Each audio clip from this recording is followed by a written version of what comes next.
Hello everybody and welcome back to Icebane Gaming. Today we have another art time lapse. It's been about a year since I last did one of these, and I've only drawn 2 things in the past year other than YouTube thumbnails. So I decided that I was going to record myself drawing my 2 old OCs, ones that are pretty familiar to the channel. I was originally planning on making a webcomic with them, and I still am. However, I scrapped basically all of the story that I had written so far because, well, quite frankly, it wasn't worth being a story. Decided to keep only a couple things, and I'm starting over from the beginning. But anyways, if you like what you see, please feel free to like, comment, and subscribe, and it really helps with the algorithm. By the way, there's a seizure warning for most of this video. It's got a lot of moving and canvas flipping, lights flash. So, let's get started.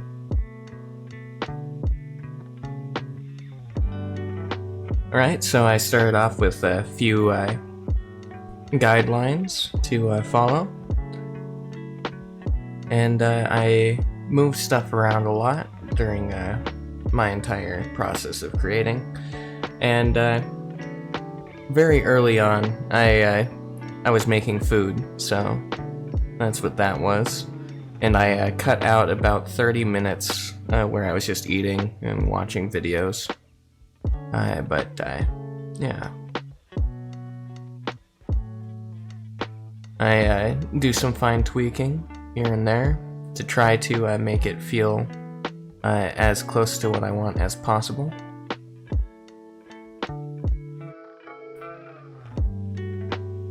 I have since switched from my Photoshop to Clip Studio Paint when it comes to my photo manipulation software and my art software. So the quality of Clip Studio Paint I could vouch for. It's way better than Photoshop for creating art. I continuously feel like I get better at hands every time I draw them.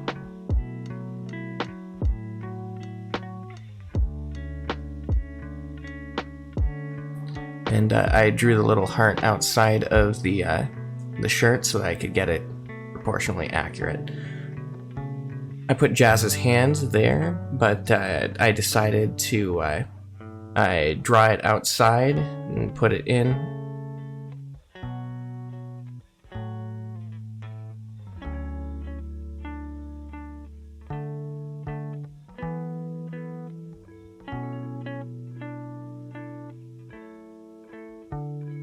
Here I started doing some rough sketches for the guides for May. And I wanted her to be running like she's trying to catch up with Jazz.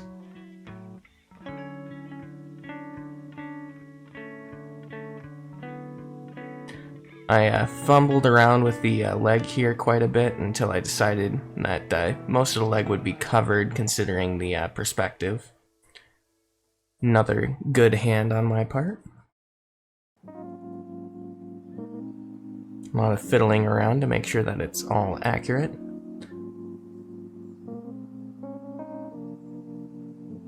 Decided to start with the hat, because I wanted to draw May with her hat this time. I haven't drawn her with her hat since the time lapse where she was holding it about a year ago.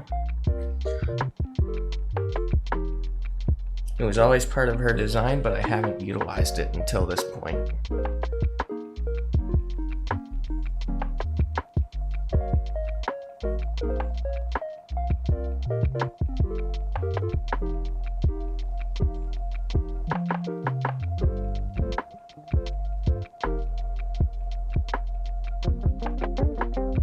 Trying to make the shirt look like it's got some weight to it, some physics to the cloth. And drawing May with a little spiked bracelet instead of just a silk bracelet. Because I have a spiked bracelet, they're pretty fun.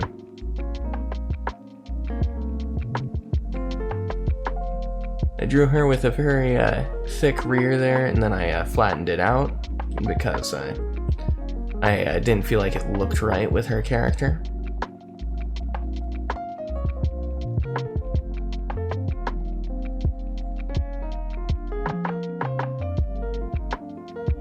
Like with Jazz's little heart on her shirt, I decided to do May's little skeleton rabbit outside and manipulate it so that it matches up the shirt perspective-wise.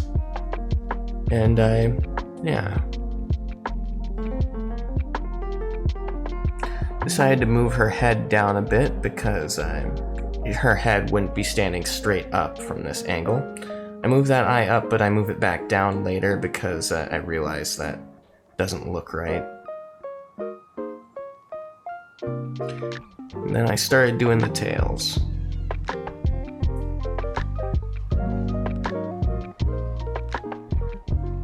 Decided to do one where it's going down instead of up on May this time. A little bit of lip gloss for May, but I didn't keep it in the final render.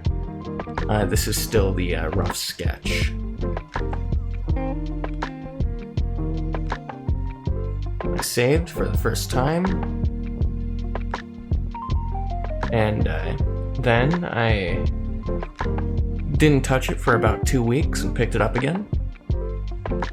And I started off by doing some cleanup because, well, it looked like it needed some. Sometimes when you take a step away, you can see all the problems with your work. And I've recently started doing stuff with vector lines, which means that you can manipulate the line after you've drawn it. That way I could try making things look as perfect as possible. I don't have to worry so much about it being perfect first try.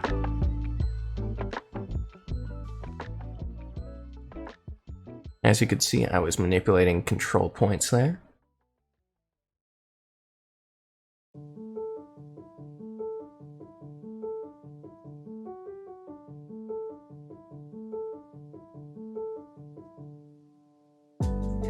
And I've learned how to do fur patterns with vector lines fairly easily, just like deleting whatever's outside of the of what is needed, just crossing the lines and cutting them off at the lines. I'm not good with words and don't know how to explain that better.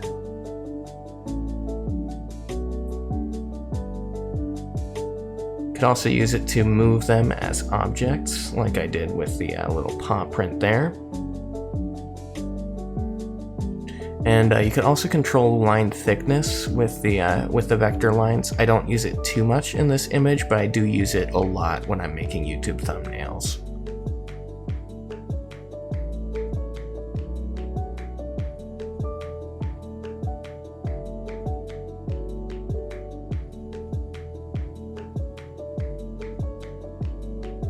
Another really detailed work of a hand.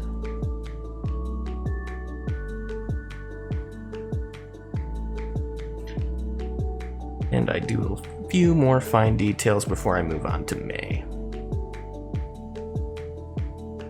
With May, I decided not to do her retinas because she's far enough back that I felt like it might muddy the image a little if I was to render the retinas since she's kind of in the background.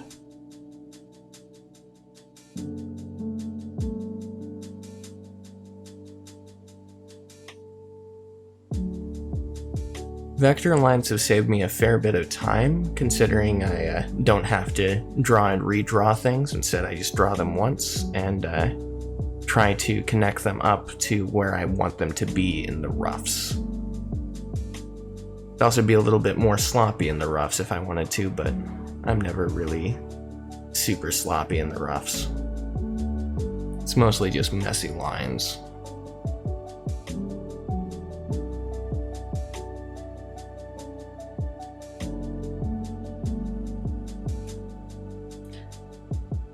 Stepped away for a bit there. Started pulling up reference, and I started coloring just about now.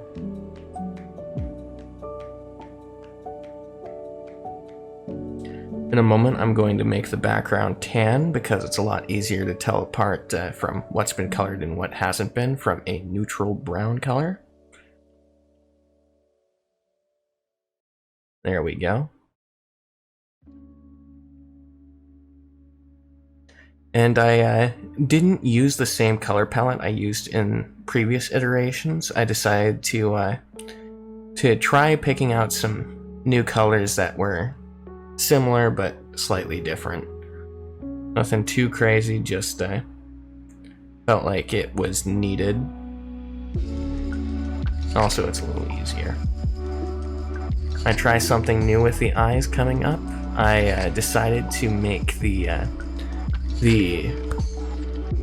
retinas be brighter than the iris, which in real life that's not the case. However, it's something I've seen people do a lot in art, and I've always enjoyed how it looks. So I decided to try it out, add a little glisten, and the glossiness made them pop out and look nice.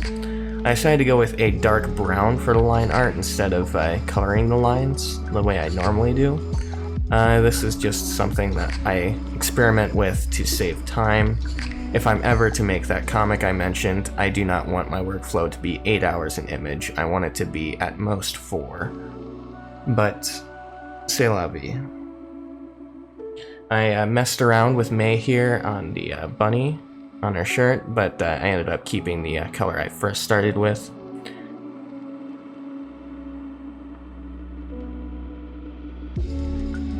May's coloring went fairly quick, all things considered, and I liked how it turned out.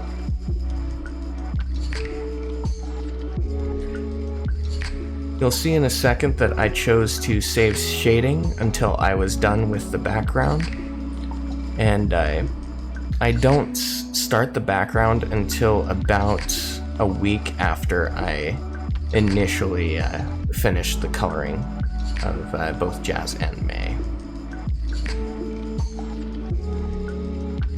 In the future, I might also choose to do fur a little different with the stripes, since it could get a little bit messy.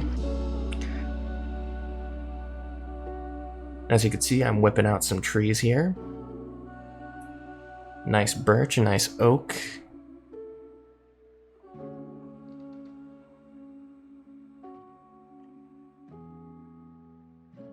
Here's the park bench and a little trash can.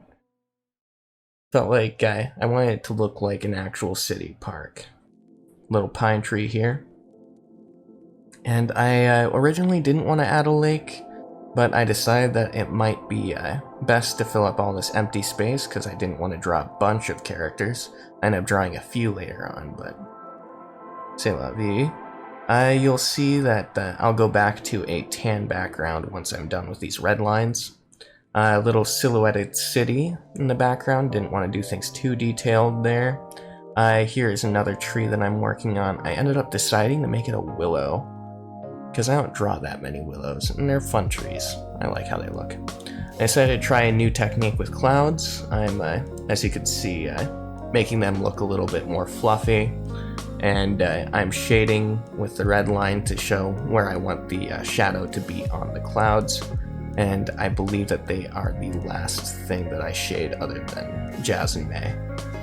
I messed around a lot with the grass. I added some texture close up, but didn't add texture in the back. I just added some variety to the color in the back, as you can see here, to make it look like there's stuff going on, so it's not a flat color.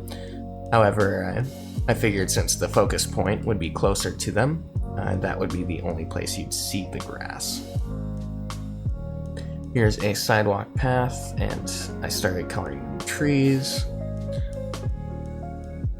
And there's the silhouette. And since I know where the light source is, I was doing a little bit of backlighting, sort of, off to the side of each of the trees, since it's behind both Jazz and May, which means shadows will be closer to us. As you can see, I'm doing here with the birch. There's the oak. And I ended up using a blending brush to make it look a little less sloppy. And there's the bark. Some hedges, because I decided I didn't want to draw the car on the street, because that would mean I'd have to render a building as well, and I did not feel like rendering a building right now. There's my willow, which I feel like it turned out pretty well. And I decided to go with a bluish purple for the lake. The duck I made a dark gray, but since I used a mixing brush to draw it, it had a tinge of purple.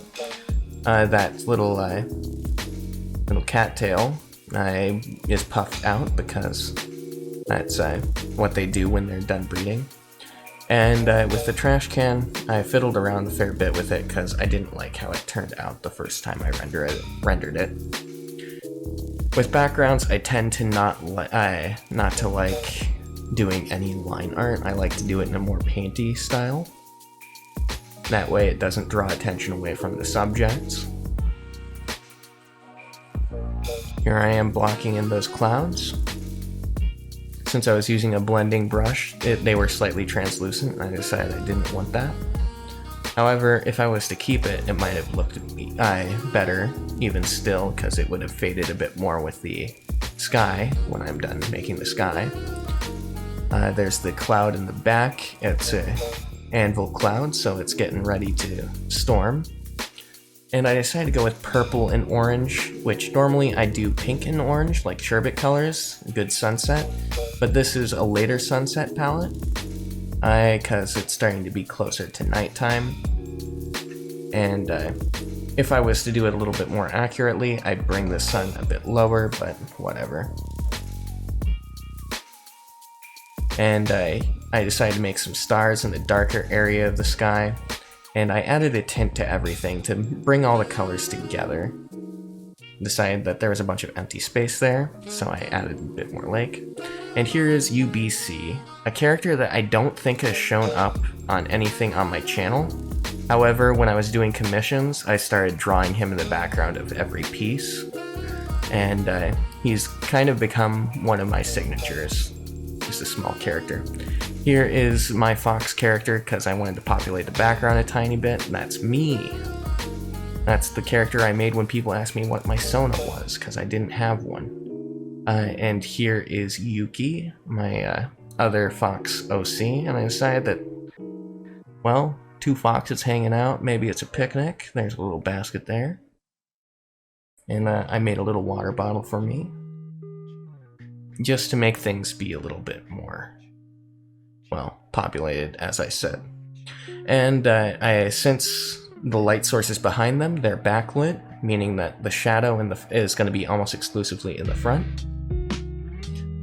Which I started by making a multiply layer and erasing around them, and then I like doing gradient shadows, where it starts with the palette, and one half the palette and then the other half the palette, so it's orange and purple, dark orange, dark purple, and I either erase around or block it in.